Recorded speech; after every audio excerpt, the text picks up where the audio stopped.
Hello everybody and welcome to Architecture, the Big Idea. Now in this mini-series I want to look not so much at what architecture is, but what architecture does. And so in this part 1 I want to look at the roles and responsibilities. Now there are typically 3 roles described in architecture, and you'll see these same 3 roles described almost anywhere that you care to look. And so we can begin to look at those here. The first one is the client. That would be the person who commissions a project, typically the owner. So of course no project is going to happen without someone commissioning it.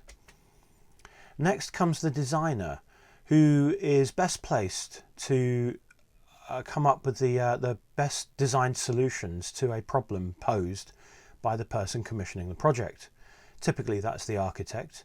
And again, without determining the best solution, there typically won't be a project at all. And of course, there is the contractor, typically the builder, who will carry out the works as designed. And so, of course, no contractor, no work is done. So, if we put them together, these 3 roles become a minimum, an irreducible minimum, to the roles required in pretty much any project, not just architecture.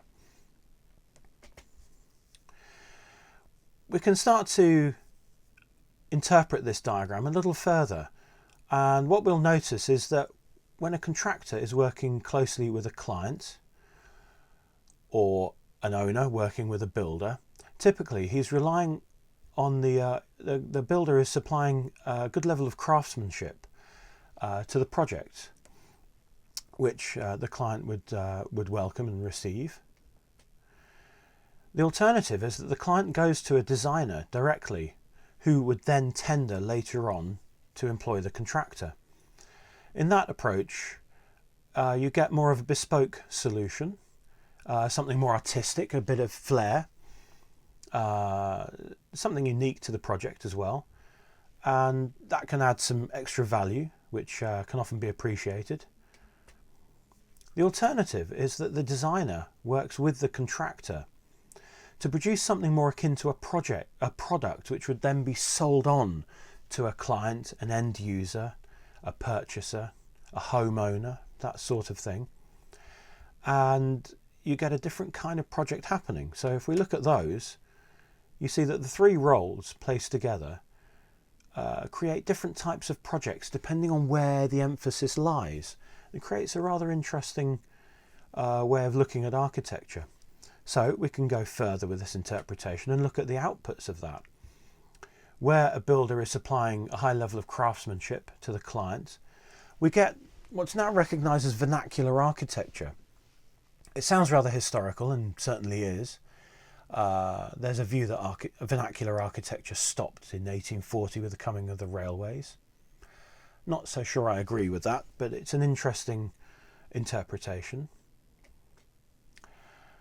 If the client employs a designer, typically an architect, to produce something with a greater artistic flair, we'll see that we tend to follow the fashions of architecture a lot more closely through time. And so we get what's always been recognised as classical architecture.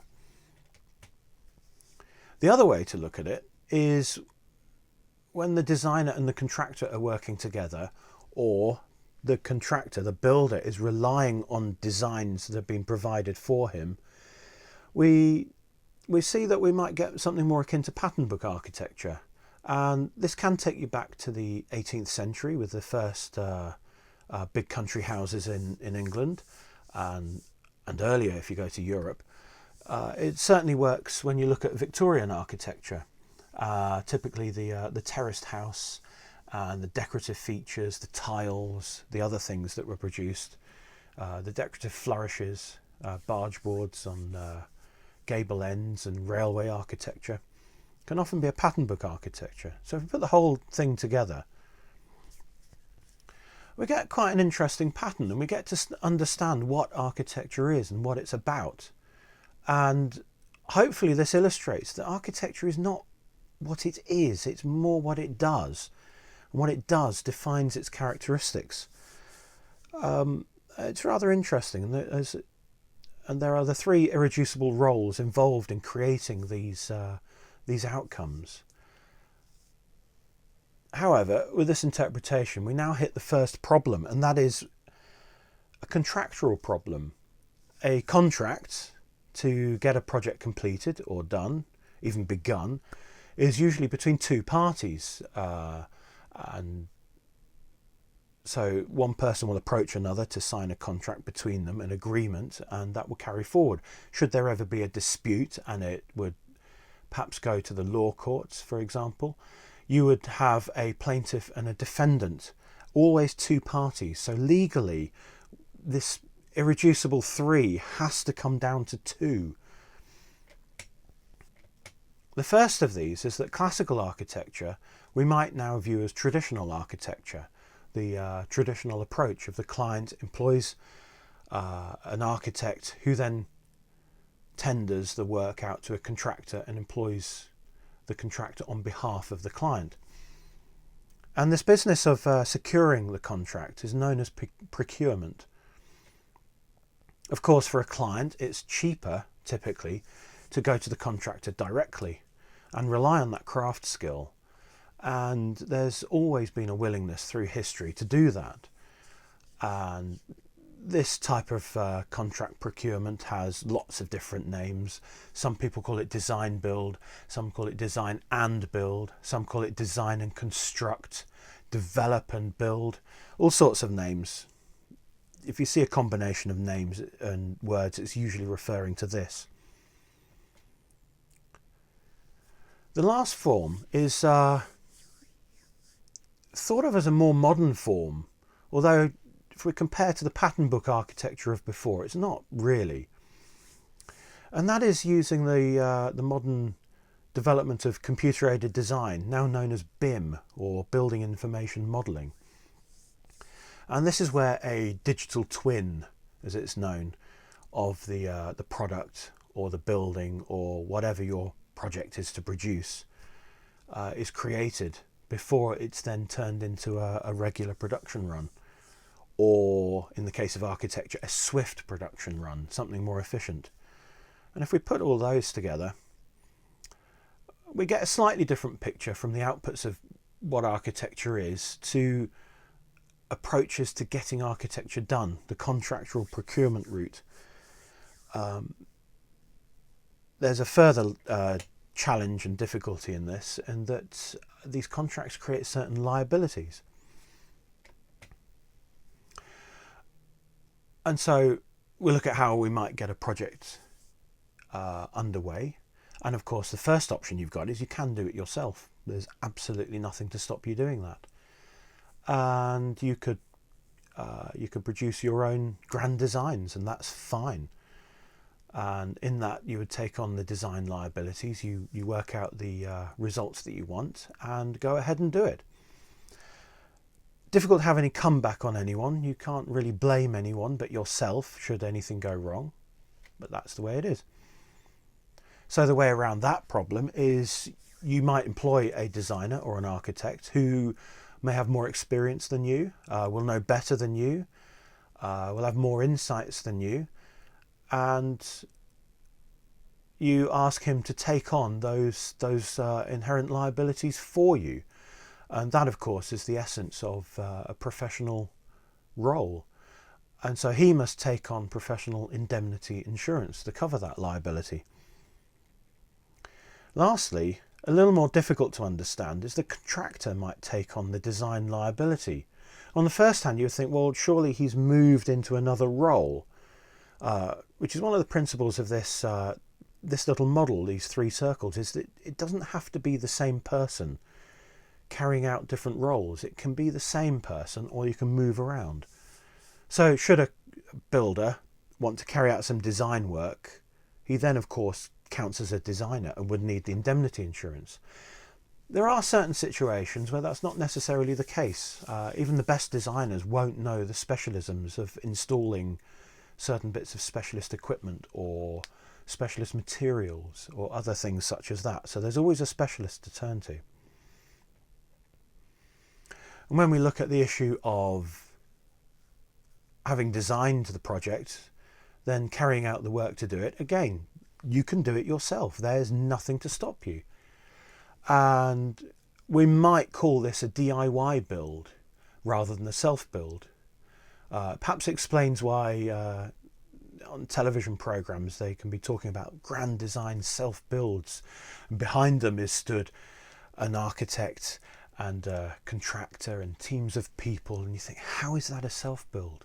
It's because the owner themselves has their own idea what they want as an outcome, and they put forward their own designs and issue the instructions themselves. Should they also be doing the work, that's a little bit different. That's DIY build, and there's nothing to stop anybody doing that either. However, typically you would employ someone to do that work. It's the best way, it's the safest way, simplest way.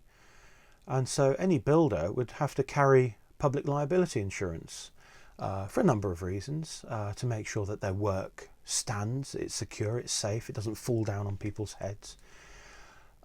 Equally, that the site, while it's in operation, is a safe place to be, and that people employed on that site to carry out the work are themselves safe. And so again, a bit like design liabilities, the contract liability gets a little more tricky to understand when it shifts role. And understanding why a designer might need to take on contract liabilities without perhaps shifting into the contract role and doing the work themselves. There is, again, a situation where that might occur.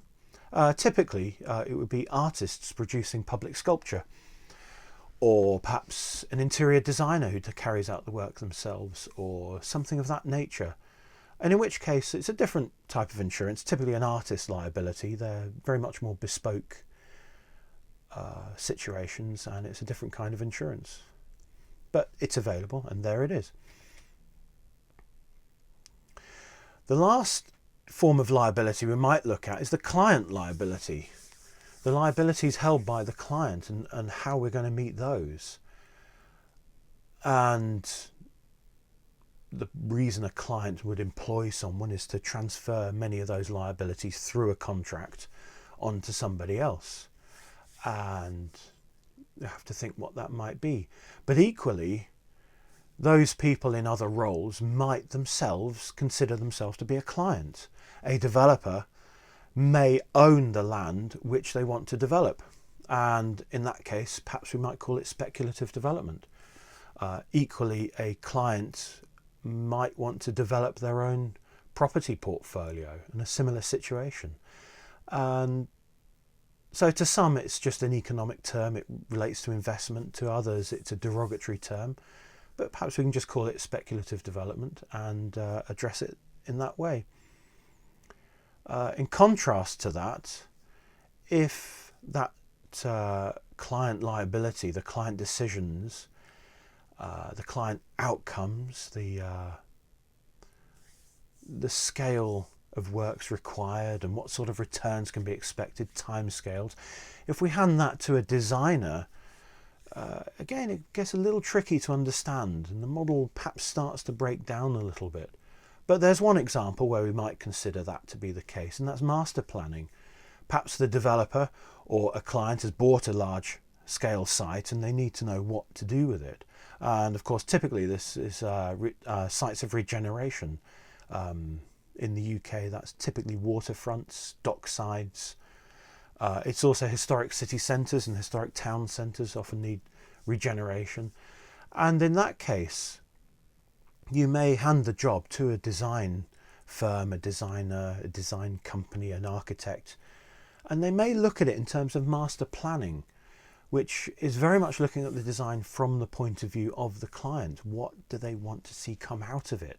How are we going to set the parameters of what the project might look like and what's going to be commissioned before the project happens?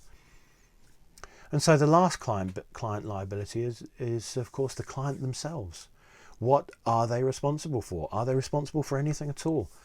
Of course, the answer has to be yes. Ultimately, the client is responsible for anything that happens.